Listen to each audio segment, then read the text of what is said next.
It's full volume for me, even though it's mute. Okay, it looks like. Ooh, come on. I'm doing everything I can, guys. I apologize for this. Sometimes the internet just hates me.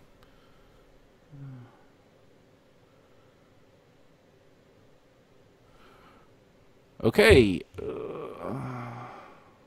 Gosh, I'm losing a lot of packets. But it is stabilizing. It looks like we are live. Are you aware? I am aware that we should be live. I'm just hoping Okay, that good. it sticks. Okay. All right. Okay, yeah, it looks like it's stabilized. Okay, we're back. Sorry for any technical difficulties there. Thank you for staying online with us. All right, so Not a Ryan, let Yes, me Par? get back to where we were. Okay. Oh, I said. Sure. Okay, I think I said. I think we have to technically disclose that there is a no direction sound set for Sirenscape at this point. Yes, Gnome Land Security. It's all about gnomes defending themselves against a chimera attack with chainsaws. And Ben put it together just for the No Direction podcast. Excellent. So go check that Oh, out. we love It's fun. It's fun. We love Sirenscape on this podcast. We promote it every chance we get an excuse to. So Ryan, Jim, what is the Pathfinder or Starfinder version of the stained glass window? It could be a stained glass window. Stained glass window is so 1990s. It is. What is that? Would it have to be Beanie Babies or something? I don't know. Could we get a bunch of Beanie Baby Iconics? I Go think that on. would sell like crazy. I don't think that that's a downside situation here. Oh, okay. Well, I think that the last thing I saw that kind of fell into that category, but it was the high end, were all those custom built gaming tables. Oh, yeah. $1,000 gaming tables that I saw a company selling at Gen Con. Mm-hmm. Those Geek were chic. amazing. If I had the money, I totally would have bought one. So, such a great gaming experience with something like that. But speaking of, My you know, partner there's- never allowed to ask, but it's awesome. Go ahead, Bram. I said, but speaking of unreliable Sure. partners, that's probably good that you didn't have the $1,000. Geek Chic, that was one of the big news as they went completely under. Oh, and that was bad. Yeah, I heard that was pretty sad. But there seems to be a lot of people coming up in the wake. I can't wait to see what sort of what this year's Gen Con looks like. But speaking of the conventions, where can people meet you during convention season? So I will be at Gamma Trade Show next week. If you're a retailer, you'll probably see me over there. I'll be at the licensing show in Las Vegas. If anybody has something they would like us to license partner with us, please reach out to me, and I'll meet you in Las Vegas at the licensing show. I'll be at PaizoCon at the end of May for Memorial Day, and I'll definitely be at Gen Con as well. So those are the ones that I know I'm going to, but I'm sure there will be probably a couple of others. I'm looking forward to whatever you're going to be announcing at the PaizoCon banquet. What dark secrets do we have for that? Mm. I think we'll have something for you. Excellent. All right. I'm assuming Dark Secrets is a hint. And now I am decoding. Run it through your anagram quick. What does it mean? Pathfinder licensed shadows? I've got nothing. No. All right. All right, excellent. Well, thank you very much for joining us, Jim. I thought that I had a lot of fun with this interview, and I think it was quite informative. Plus, it was really refreshing to know that you really are a gamer like the rest of us. That's something that going into it, I wasn't positive. Yeah. I am very much a gamer. I've certainly put my time in everywhere, I think, at this point for gaming. So love to meet you. If you guys see me at a show, make sure to come up and introduce yourselves. That goes for everybody in the audience as well. Tell me about your character. Oh, I will. Ooh. I will see you at PaizoCon then. Uh, I'll tell you 3 characters, one of which is real, 2 are fake, and I expect you to guess. Ooh. You will get it wrong. He never plays sane characters. You could have 3 different campaigns and just be lying to me. Yes? but I don't appreciate that you assume I'm going to lie to you. Oh, Don't worry, well, there's going to okay. be lots of documented evidence in the hundreds of hours that we've done this podcast that you can go back to verify should any money and or alcohol be placed on a bet on this. All right. Okay, gang. Probably alcohol. Okay, we will be right back right after this.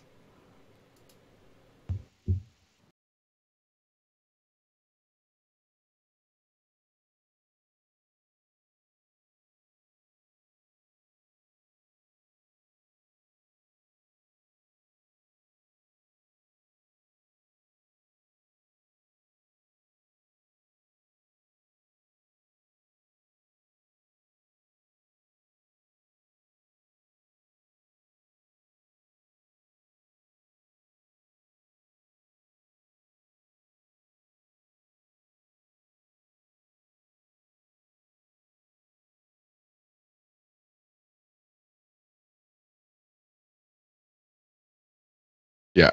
Uh,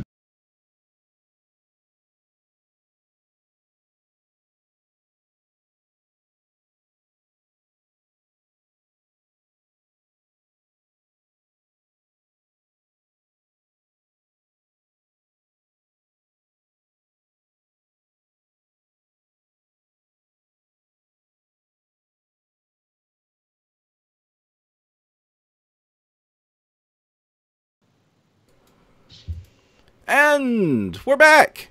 Now, just a in the heads Pathfinder. Go ahead.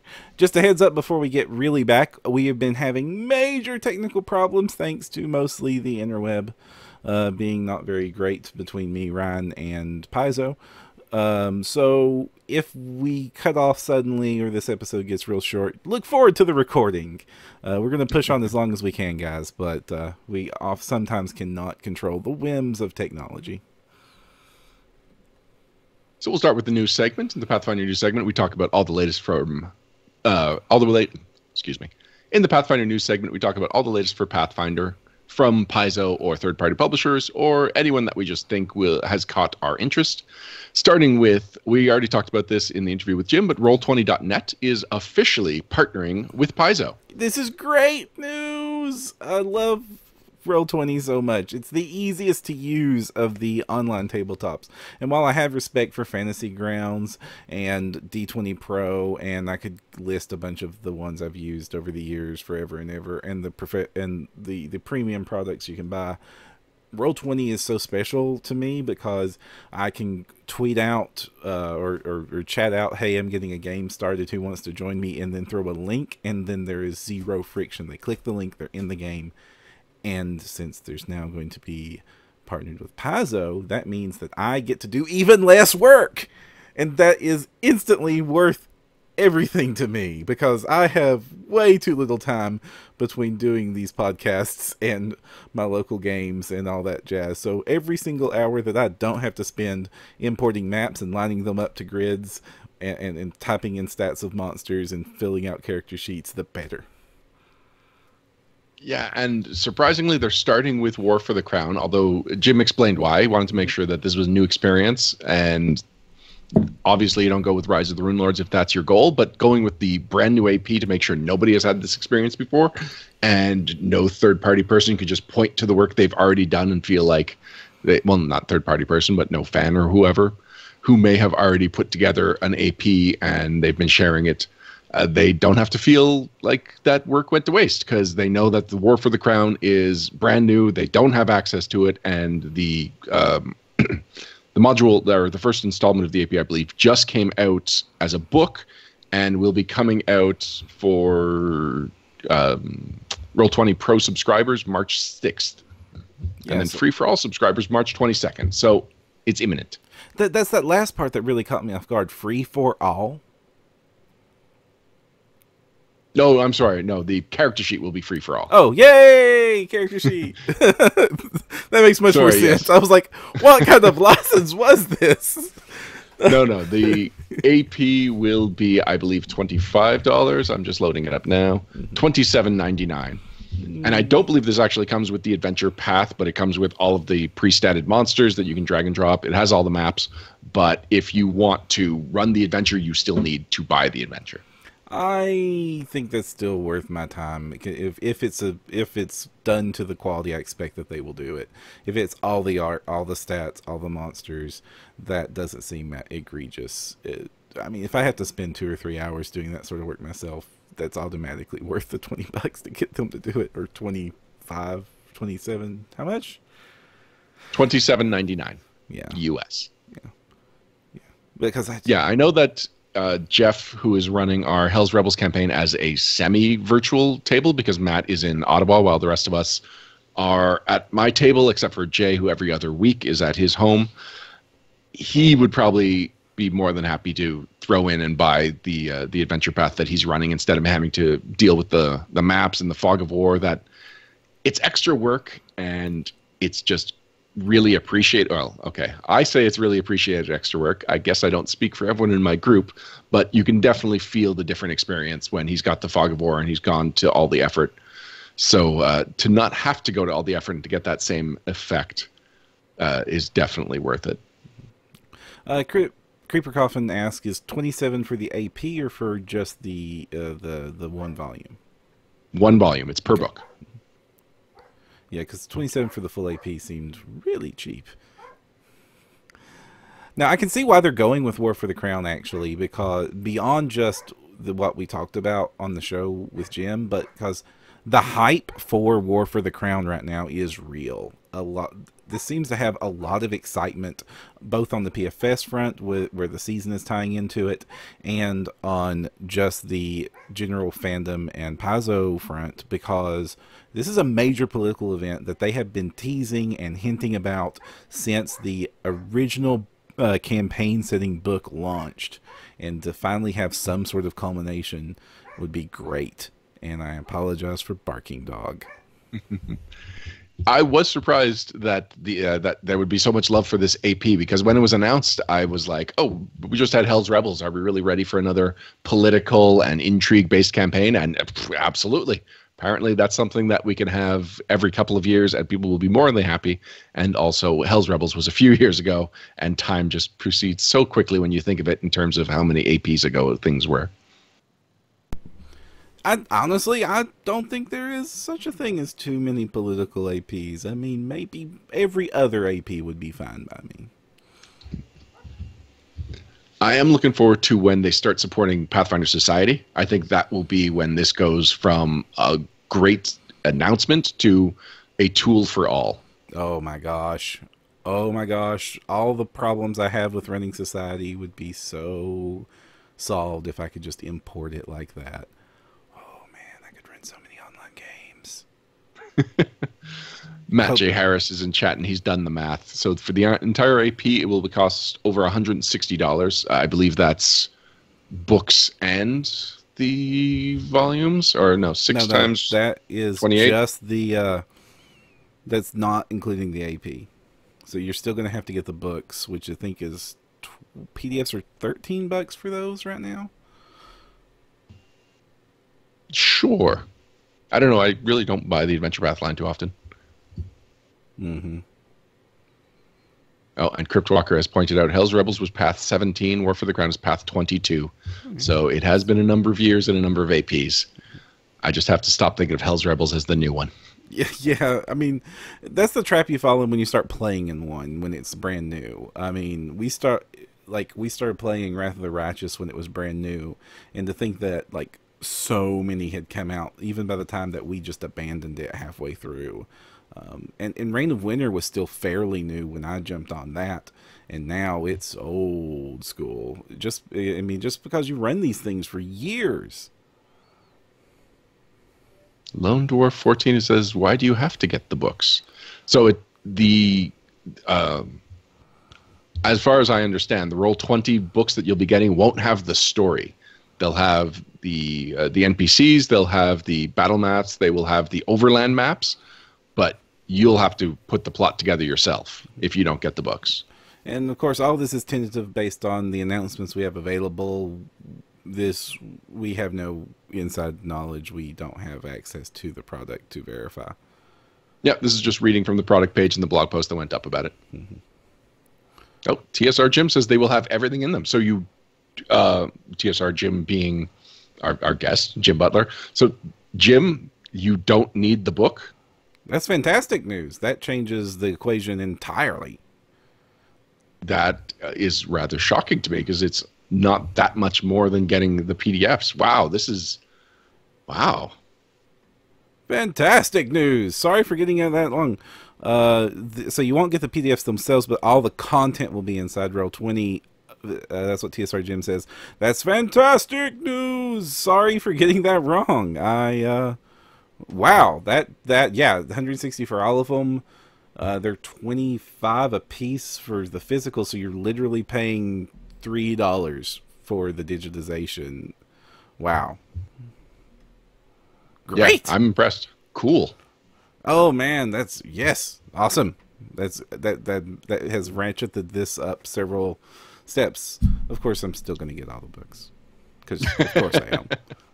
Right. You can't put Roll20 on your shelf. Right. And plus, I like to read them while I'm laying down in the couch, and I guess I could do that with Roll20. I just grab my tablet and do that. But yeah, never mind. Random tangents. So the other big news announcement that was sort of not a license, not an official product, but then suddenly had some sort of officiality added to it post-mortem is the Gentleman class brought to us by Old Spice. What the heck was going on here? If you told me that Old Spice was teaming up with Pathfinder, I would have assumed it was some kind of hygiene program for conventions, if we're being honest here. No, instead, just out of the blue on Old Spice's social media feeds, they posted a class that they did not call out what game it was for, but based on trade dress and most of the language, it was clearly for Pathfinder, which was nice because it alluded to it being for the most popular role-playing game out there, and you would assume that they would have gone with Dungeons & Dragons 5th edition, but for whatever reason, whoever designed this entire marketing scheme decided the Pathfinder was the way to go, and we appreciate them for that. But there was still some 5th edition language that creeped in with the rules and other just strangeness with how the class was built if you looked at it as a class that was trying to be taken seriously, which it wasn't. And then there was also some language choices that kind of had some controversy, that it was very heteronormative class, and basically was and it was very focused on. Yeah, if you ever went against your gentleman's code, the big thing was that to regain your gentleman abilities, you had to carry around I believe it says person of the opposite sex. It was still, there was a little bit of leeway to how it was, but it was still it was messy language and not the kind of thing that Pathfinder likes to associate itself with. So I believe the next day, maybe a couple of days later, an updated version of it that was that used the open gaming license, so now it could officially call itself a Pathfinder product, and cleaned up some of those messy languages and added more of an option for you to play non-male gentlemen. I believe it calls them gentle ladies in the text, which is all fun and strange considering it's still a completely unplayable class. Yeah, you don't actually ever want to allow this to be played at your table. Is it at 15th level you get a new haircut and the in-game benefit is everyone else in the party gains a level? So it's a lot of thought went into it. Not a lot of effort to balance it was made, but for whatever reason, a second round of thought to make it Pathfinder legal was also put into it. And at its core, there's actually a kind of cool concept for a class here. It's a full base stack bonus buffer. So a lot of what he can do is buff his allies or make himself look really good. Some abilities don't actually have any in-game function. A lot of them say that they're up to the GM's discretion. But if somebody wanted to gut this and take a third stab at it and actually turn this into a working class, there's something there. Well, at this point, there's a version of it that actually has an OGL attached to it, so now that is actually possible. Yeah. Now, you can't use the Old Spice logo, and I think you have to drop the advertisement ability that it gets just in the middle of the write-up. It doesn't actually, it's not on the class chart. It's just telling you that you might want to buy some Old Spice products. Yeah. And of course, you'll need to provide your own art. Yes. The art was a strange choice considering it doesn't look like any of the Old Spice spokespeople from the last 10, 15 years, although some of the references are also for 10, 15-year-olds ad campaigns. This is just such a weird thing that happened, Ferrum. This is absolutely insanely strange, up to the level of the Arby's social media that I still can't believe has continued to go on as long as they've been going on. And of course, some big popular thing that has nothing to do with gaming talked about our game, so of course we're all freaking out about it. Of course, this is also all 2 weeks old, and we're late to the party on this, or at least getting the news out to you all. So this is already past, and the internet's forgotten it. But, well, the internet's forgotten in that it's not talking about it, but the internet never forgets, Param. So if you do want to see these classes, you can just check out Old Spice is their Twitter feed, and it has both versions of the class still downloadable. The other big news about things you can and can't download. Paizo has a complete facelift. Oh, boy, does it have a facelift. I want to say finally, because... Yes, I do need to say finally. I've been... let's just say this has been a topic of great discussion for many years, of wondering when they were going to modernize their website. No shade being tossed to their teams, but it is nice that, well, Paizo launched one day, back when Dungeon and Dragon magazine was still a thing, and the idea of an online game store was novel. And then it was just an online game. Oh, go ahead.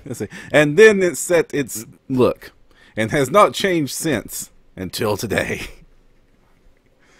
So the big issue, from what I understand, is that Paizo's website was made from the ground up, which is just kind of absurd. Almost every website, especially now, starts with a template and goes from there. There's online tools that let you build whatever kind of website you want without reinventing the wheel. But Paizo wanted something very specific. They wanted a store that they can post products, that they could also have active communication about every single product. So every single product posted basically gets its own sub-forum. And nothing out there replaced the way it worked, and no small changes could be made to maintain that. So we finally got a major overhaul, because at this point it had to happen eventually, and it does seem to keep all of that functionality. The product discussion and the message board is the most familiar part of the new website design. And it's very modern. And otherwise... no, you keep going. Sure. Actually, Jim is in chat still, and he's saying this is just phase 1. You'll see this slowly go through the entire site. And I believe it was Dan in chat earlier said something that amused me. He said that it's just starting, give it a couple of weeks before you learn to hate it. Now, do a transition. Okay, we've gotten used to, we've taught ourselves how to use... So we've taught ourselves how to use that old Paizo website.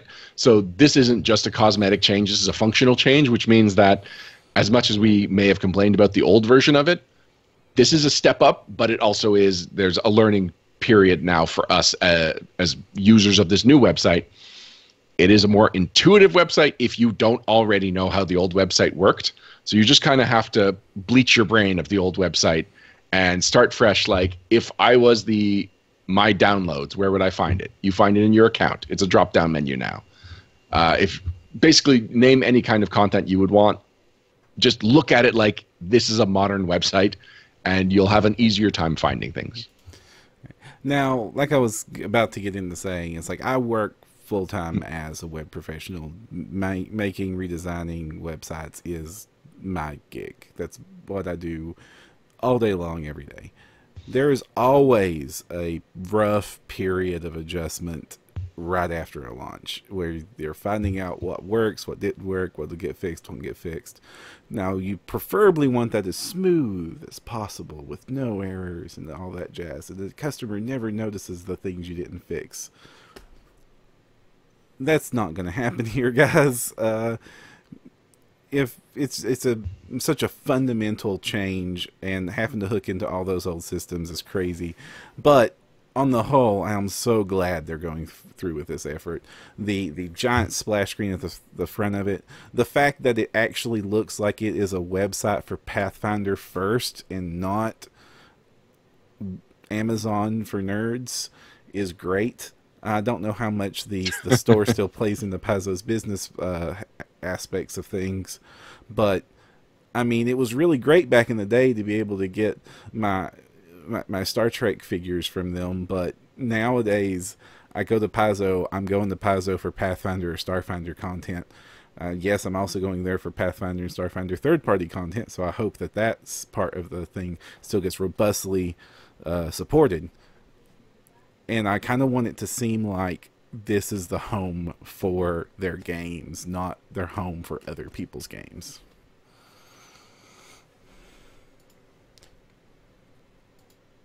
We're starting to lose your Param, so I think we should get ready to wrap things up. Yeah, it looks like the internet has decided that our show's time is over. So I think we need to just say goodbye. Okay, so thank you for joining us for episode 173 of No Direction, the Pathfinder News Reviews and Interviews podcast. Thank you to Jim Butler for joining us for a very informative interview, and we will see you all in a couple of weeks. Yeah, we kind of know who our guests are going to be, but I don't know if it's official enough that we could officially announce it.